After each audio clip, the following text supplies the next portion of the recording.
Hello everybody, my name is Anthony from SteamFirst.com and welcome to Life is Strange. A bit of a frame drop there, that's weird.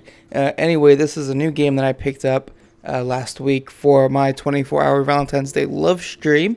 That'll be a link to all that kind of stuff in the description post on Steam First and all that, but anyway, that's not what we're here for. So I'm going to show up the main menu like I always do. So you can just kind of already tell, how the game's going to be like, seeing like this opening screen here. I'm still have really low frame rate. That's weird. But anyway, you can just kind of tell. That's whatever. Anyway, I do like this opening screen. Everything's nice and clear. Everything's like boom. Everything's up front and easy to see.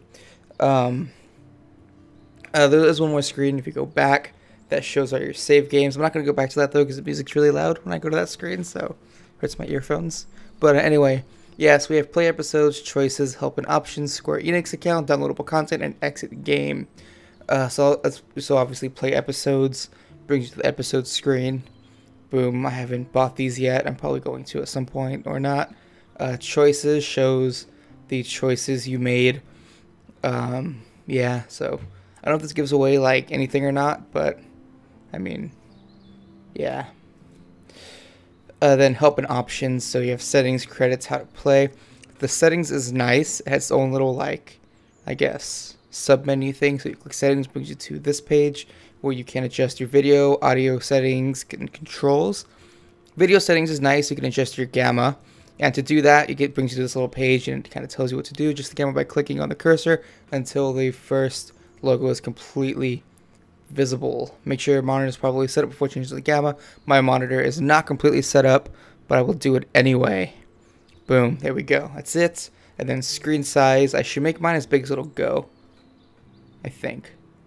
Nah, I'm not gonna do that because I have to play this in a window, because if I don't play it in a window, it ends up being on my first monitor, which is like I have to look to the left to see it. It's kind of weird. It's not like square on, so yeah, I just gotta switch some stuff around to do that. It's no big deal. And then advanced video brings you to all this stuff like detail mode, screen resolution, full screen, VSync, anti-alias, anti-aliasing, then level of detail, texture quality, effects quality, shadow quality, and reset everything to default, which is nice. And everything has low, medium, high, and all that as well.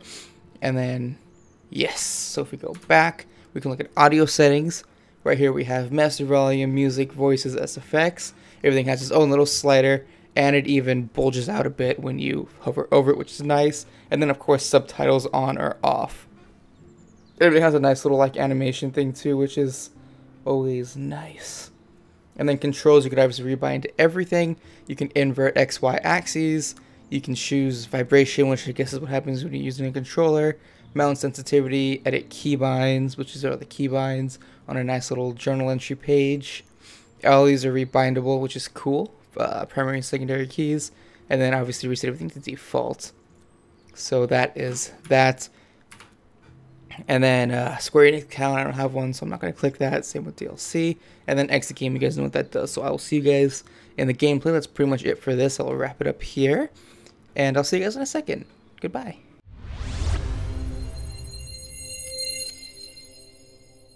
Sometimes this stuff gets pretty difficult for me. I get some pretty incredible games that come across my desk every so often that have the most amazing story, the most heartwarming message, and even graphics so beautiful, nothing else could do the rest any justice. But despite all that, the game's ruined by really bad, stale, forced humor, bad delivery, and overall creepy character models. That winds up bringing the whole thing down and ultimately lowers my rating of the game. As much as I would love to only focus on and discuss the positive aspects and leave the negative ones out of it, I do have an obligation as a journalist, and yes, I just said that with air quotes, to report my full opinion no matter what, so I'll go ahead and do that, obviously. Life is Strange wound up being one of those conflicting games for me.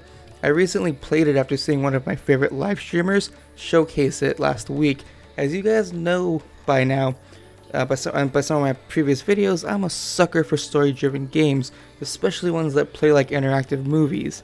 I love me some good immersive story. Really do.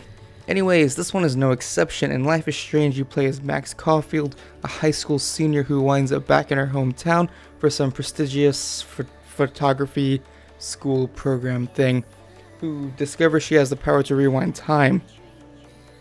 And then other stuff happens. I'll try to be as vague as possible with the stuff that pertains to the actual story. The game runs on choices. It gives you a little warning at the start to let you know of that, and it's pretty cool. Just that kind of like Telltale Games kind of stuff. Pretty neat. Now the rewind mechanic is pretty cool. I'm pretty sure other games have implemented this as well. In any case, it'll almost always be cool. I know it's only the first episode, but I wish they would have done more with it other than having us only use it to go back and redo stuff. It'd be neat if they added in maybe in some puzzles or some kind of like challenge that utilizes this mechanic to make it more worthwhile. At the moment, it just feels empty and useless. Again, I know it's just the first episode out of 5, so they're probably just getting done introducing everything. In the coming ones, perhaps there will be some more use for this mechanic.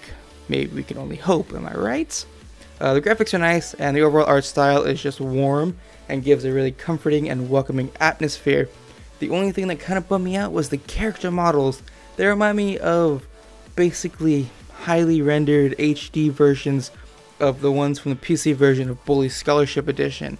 The mouth syncing and just overall facial movements really creeped me out, though the animations like walking, running, cutscenes and stuff is smooth like butter. So that's fine, no complaints there. And with the animation thing, and to be fair, the whole face thing isn't enough to completely ruin the game for me, but it did kind of mess up my immersion a little bit, which kind of threw off my whole experience, which just kind of bummed me out. As for the sound, the music was amazing. It suited the game, wasn't anything too intense, and it seemed like the right stuff played at the right time. Voice acting was among some of my favorite, and I really have no complaints there. I truly do commend the voice actors on their performance, and whoever decided to hire those voice actors did a wonderful job. You made a wonderful choice. Anyway, one thing that did bother me was it seemed like they tried to force a lot of the humor and tried too hard to give it that like kind of edgy, wow, a game about teen hipsters who listen to acoustic music about whatever teen American kids listen to, and who go to prestigious private schools and take photos for fun and whatever else American teenagers do that I don't know about because I don't have any friends.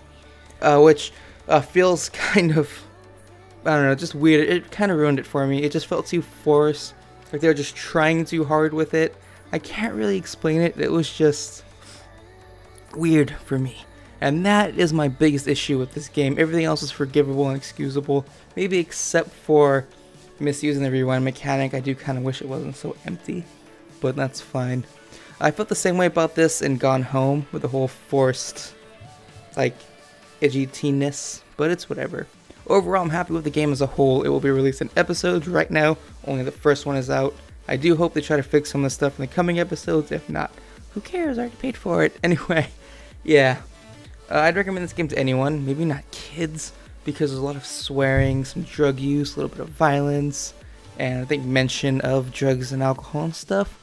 I would recommend it to maybe adults who like story-driven games that don't require a bunch of interaction, just minimal interaction, story-driven, interactive movies.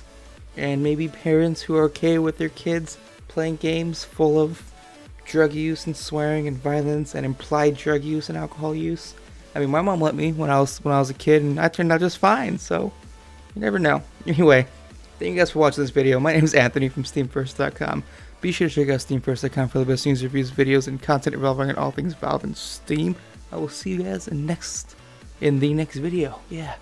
And if you like this video, perhaps you like some of my other content, I live stream daily to twitch.tv/AnthonyTofu. I typically stream stuff pertaining to like World of Warcraft, other MMOs, and a lot of graphic design and other kind of artsy stuff. And yeah, I'm gonna start playing more games like this. Link will be in the description to all that stuff.